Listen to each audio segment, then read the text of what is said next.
നിങ്ങൾ ഈ channel subscribe ചെയ്യാത്തവരാണെങ്കിൽ ഉടൻ തന്നെ ഈ ചാനൽ സബ്സ്ക്രൈബ് ചെയ്യണേ. മുംബൈയെയും നവി മുംബൈയെയും ബന്ധിപ്പിക്കുന്ന രാജ്യത്തെ ഏറ്റവും നീളം കൂടിയ കടൽപ്പാലമായ അടൽ സേതു ഗതാഗതത്തിനായി തുറന്നിട്ട് 100 ദിവസം പിന്നിട്ടിരിക്കുകയാണ്. ലോകരാജ്യങ്ങൾക്ക് മാതൃകയാകുന്ന ഒരു മഹാത്ഭുത ഇൻഫ്രാസ്ട്രക്ചർ തന്നെയാണെന്ന് നിസ്സംശയം പറയാം.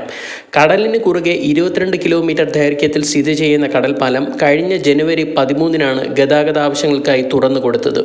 ഏപ്രിൽ 23 വരെയുള്ള കണക്കനുസരിച്ച് ഏകദേശം 21.9 ലക്ഷം വാഹനങ്ങളാണ് ഇതുവഴി കടന്നുപോയത്. ഇതിൽ 21.1 ലക്ഷവും കാറുകളാണ്. 16,569 ബസ്സുകളും 43,876 മൾട്ടി ആക്സിൻ വാഹനങ്ങളും 105 അമിത വലിപ്പമുള്ള വാഹനങ്ങളും ഇതുവഴി കടന്നുപോയി.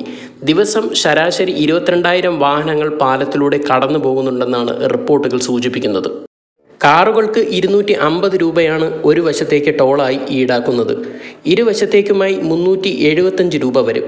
പ്രതിമാസ പാസിന് 12,500 രൂപയും ഒരു വർഷത്തേക്കുള്ള പാസിന് 1.5 ലക്ഷം രൂപയുമാണ് നിരക്ക്. ദിവസവും 70,000 വാഹനങ്ങളായിരുന്നു പ്രതീക്ഷിച്ചതെങ്കിലും നിലവിൽ 22,000 വാഹനങ്ങൾ മാത്രമാണുള്ളത്.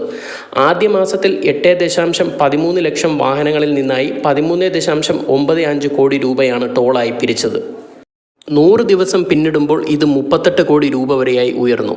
നവി മുംബൈയിൽ നിന്നും മുംബൈയിലേക്കുള്ള ഗതാഗതം മെച്ചപ്പെടുത്തി നഗരത്തിലെ തിരക്ക് കുറയ്ക്കുന്നതിന് ലക്ഷ്യമിട്ട പദ്ധതിയാണ് അടൽ സേതു. മധ്യ മുംബൈയിലെ സെവറിയിൽ നിന്ന് തുടങ്ങുന്ന പാലം നവി മുംബൈയിലെ ചിർലയിലാണ് അവസാനിക്കുന്നത്. ആകെയുള്ള 21.8 കിലോമീറ്റർ ദൂരത്തിൽ 16.5 കിലോമീറ്റർ കടലിലും 5.8 കിലോമീറ്റർ കരയിലുമാണ് കടൽപ്പാലം സ്ഥിതി ചെയ്യുന്നത്. 27 മീറ്ററാണ് പാലത്തിൻ്റെ വീതി. 1,77,903 മെട്രിക് ടൺ സ്റ്റീലും 5,04,253 മെട്രിക് ടൺ സിമൻറ്റും പാലത്തിൻ്റെ നിർമ്മാണത്തിനായി ഉപയോഗിച്ചുവെന്നാണ് കണക്കുകൾ സൂചിപ്പിക്കുന്നത്.